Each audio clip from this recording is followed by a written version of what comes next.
যোগ্য হতে হলে দুইটা জিনিস অবশ্যই লাগবে। একটা হলো আখলাসাহু ওয়া আসওয়াবাহু, কোনটা খালেস এবং সবচেয়ে সঠিক, সবচেয়ে বিশুদ্ধ এবং সবচেয়ে সঠিক, এই দুই পদ্ধতি হতে হবে।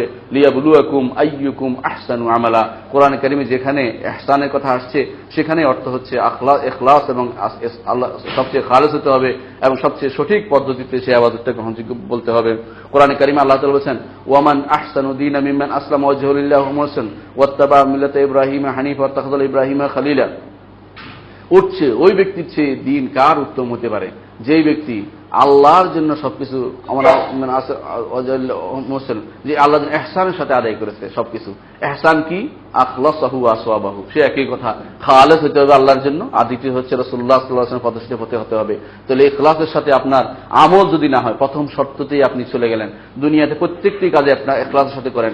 আপনার সন্তানকে দ্বীনি শিক্ষা দিচ্ছেন, এটা ইখলাসের সাথে করেন। আপনার স্ত্রীকে কিছু কিনে দিচ্ছেন, ইখলাসের সাথে করেন। এই ইখলাসের মাধ্যমে আপনি সওয়াব পাবেন।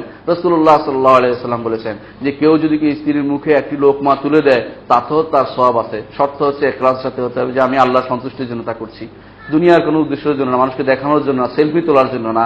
অনেকে এটা করে করে দেখানোর জন্য যেটা করছে সেটা ইখলাসের বিপরীত কাজ। মানুষকে দেখানো এটা ইখলাসের বিপরীত কাজ। মানুষকে দেখানোর বাইরে সলভে সালানি সবসময় চলতো, সেটার বাইরে ফিরে আসতে হবে। অর্থাৎ মানুষকে দেখানোর বাইরে একান্তভাবে আল্লাহর জন্য করতে হবে। যতটুকু পারেন এই সমস্ত আমল একান্তভাবে আল্লাহর জন্য করতে হবে, আল্লাহকে খুশি করার জন্য করতে হবে। যে আপনাকে মনে করতে হবে যে এই সমস্ত আমল আল্লাহর জন্য করেছি, দুনিয়ার কোনো উদ্দেশ্য আমার নাই। তাহলে আপনার থেকে অনেক কিছু পালিয়ে অনেক কিছুই চলে যাবে। আপনার নফস, হাদ্দুন নফস, ইখলাস সবচেয়ে আজিজ, কঠিন জিনিস। ইখলাস সবচেয়ে কঠিন জিনিস। কেন কঠিন জিনিস ইখলাস? এই জন্য আপনার নফস তো কাজ করাচ্ছে, নফসের কোনো অংশ নাই। নফস বলে আমি কেন করছি, তাহলে আর নফস চাচ্ছে যে আপনি কিছু করছেন মানুষকে দেখাবেন, আপনি কিছু করছেন মানুষকে জানাবেন, কিন্তু আপনার ইখলাস বলতেছে এটা করলে কিন্তু তোমার নামাজ, তোমার সালাতটা হচ্ছে না, তোমার ইবাদতটা হচ্ছে না। এর অর্থ হচ্ছে নফসের কোনো অংশ নাই সেটাতে। এই জন্য নফস ইখলাস নিতে চায় না। সে চায় মানুষে দেখুক, মানুষে শুনুক, আমার কাজটার কথা আরেকজনকে বলতে ভালো লাগে। রাতে ইবাদত করেছি, সকালবেলা উঠে বললেন যে রাতের বেলা আমি তাহাজ্জুদে নামাজ পড়তে উঠছি, দেখলাম যে অমুক জায়গাটা চিৎকার শোনা গেছে। উদ্দেশ্য হচ্ছে মানুষকে দেখানো বা শোনানো যে আপনি তাহাজ্জুদ গুজার। নফসের একটা অংশ এখানে এসে যায়। এই জন্য নফসে যেহেতু অংশ নাই, সবচেয়ে কঠিন হচ্ছে যে নফস চায় না আপনার ইখলাস আসুক, কিন্তু আপনাকে এখানে ইখলাস করতে হবে, নফসের বিরুদ্ধে আপনাকে চলতে হবে। আল্লাহ তাআলা কোরআনে কারীমের জন্য বলেছেন ওমা উবাররিউ নাফসি ইন্নান নাফসা লাআম্মারাতুম বিসসু, আমি নফসকে কখনো বলছি না যে নফস মুক্ত, নফস অন্যায় ছেড়ে দিবে, নফস কোনো হক করতে আমাকে সুযোগ দিবে, এটা নয়। কারণ নফস তো অন্যায়ের দিকে নিয়ে যায়, লাআম্মারাতুম বিসসু, খারাপ কাজের দিকে আমাকে নিয়ে যেতে চায়। নফস আম্মারা আমার রয়ে গেছে। প্রত্যেকটি মানুষের অন্তরে একটি নফসই আছে, কিন্তু তার তিনটি সিফাত আছে। কোন কোন মানুষ নফসে আম্মারা বিসসু, তার কাছে আপনি গান হারাম বললে শুনতে চাইবে না। কেন হারাম হবে সে খুঁজবে, বলেন দলিল দেন, আপনি কোরআন থেকে দলিল দেন। আমাকে একজন বলল যে আপনি কোরআন থেকে দলিল দিবেন যে গান হারাম। আমি তখন বললাম যে আল্লাহ তাআলা কোরআনে কারীম বলেছেন ওমিনান নাসি মান ইয়াশতারি লাহুল হাদিস লিয়ুদিল্লা আন সাবিলিল্লাহ, যে আল্লাহ কোরআন গান হারাম এটা আল্লাহ কোরআনে বলেছেন। ওমিনান নাসি মান ইয়াশতারি লাহুল হাদিস লিয়ুদিল্লা আন সাবিলিল্লাহ, মানুষের মধ্যে কিছু মানুষ আছেন যারা লাহুল হাদিস, এই সমস্ত আজে বাজে কথা এগুলি ক্রয় করে আল্লাহর পথ থেকে মানুষকে দূরে সরানোর জন্য। এটা তো তাফসীর, আমি তাফসীর মানে না, কোরআন সরাসরি বলতে হবে। তো বললাম যে হাদিসে আছে, কোন হাদিস মানি না। মানে এসে তখন মনের ভিতরে প্রবৃত্তি যখন থাকে, প্রবৃত্তিতে যখন কুপ্রবৃত্তি থাকলে সে কোনো কোরআন হাদিস কিছুই মানবে না। এই জন্য নফসকে আগে ঠিক করতে হবে। ইখলাস যতক্ষণ না থাকবে, আল্লাহর জন্য যতক্ষণ আপনার কাজ না হবে, আপনি কোনো কিছুতেই স্বাদ পাবেন না। আর যে ইখলাস আপনি কষ্ট করে ইখলাস একবার অর্জন করতে পারেন, আপনার নফস আম্মারা হয়ে যাবে নফসুল লাওয়ামা, ধীরে ধীরে হয়ে যাবে নফসুল মুতমাইন্না। তখন আপনার কাছে আর গানের শব্দ আসলে আপনার কাছে মনে হবে যেন পৃথিবীর সবচেয়ে ঘৃণিত একটি শব্দ আসছে। আপনার কাছে কোনো খারাপ কোনো দৃশ্য দেখলে আপনার কাছে মনে হবে হায় যদি আমি এই দৃশ্য না দেখতাম, আমার চোখে যদি না পড়তো এই মেয়েটা, আমার চোখে যদি এই দৃশ্যটা কখনো চোখে না পড়তো, আপনার কাছে তখন এরকম মনে হবে। কেন?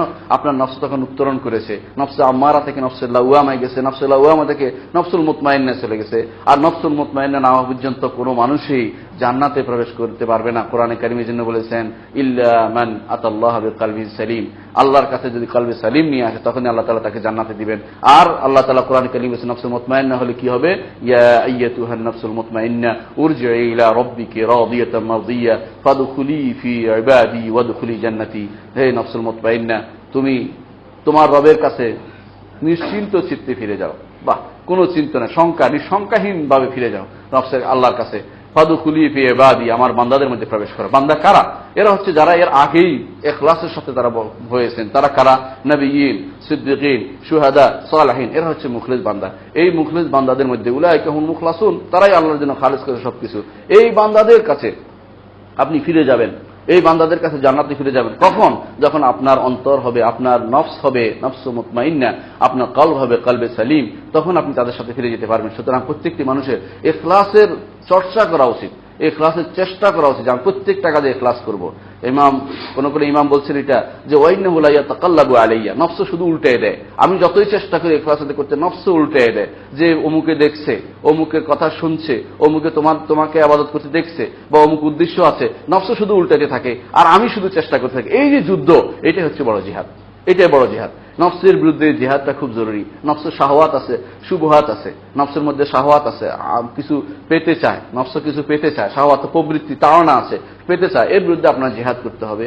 এর দ্বিতীয় জিহাদ হচ্ছে নফসের ভিতরে সন্দেহ তৈরি করে, এই সন্দেহ আপনি দূর করে, সমস্ত সন্দেহ তৈরি করে, তুমি যে নামাজ পড়তেছো অমুকে তো দেখতেছে, এইটা একটা সন্দেহ তৈরি করে। আপনি বলবেন যে অমুকে দেখা দেখি না, আমার কোনো যায় আসে না, আমাকে আল্লাহর জন্য আদায় করছি আমি, সেখানে আবার সন্দেহ তৈরি করে আপনাকে ভালো কাজ থেকেও দূর রাখতে চাইবে, সেটা আরেক রকম সন্দেহ তৈরি করে, তার বিরুদ্ধে আপনাকে দাঁড়াতে হবে। এই দুটেই কিন্তু নফসে আপনার ক্ষতি করতে পারে। সুতরাং আপনাকে এই নফসের বিরুদ্ধে জিহাদে টিকে থাকতে হবে। আপনাকে এর বিরুদ্ধে জিহাদ বাঁচার জন্য দুইটি অস্ত্র কোরআন এবং সুন্নাহ আপনার কাছে আছে। কোরআন থেকে আপনি এই দলিল নেবেন, হাদিস থেকে নেবেন, এর বাইরে চলার কোনো পথ নেই। আপনার আমার সবার জীবনের সমস্ত উদ্দেশ্য হোক একমাত্র ইখলাস।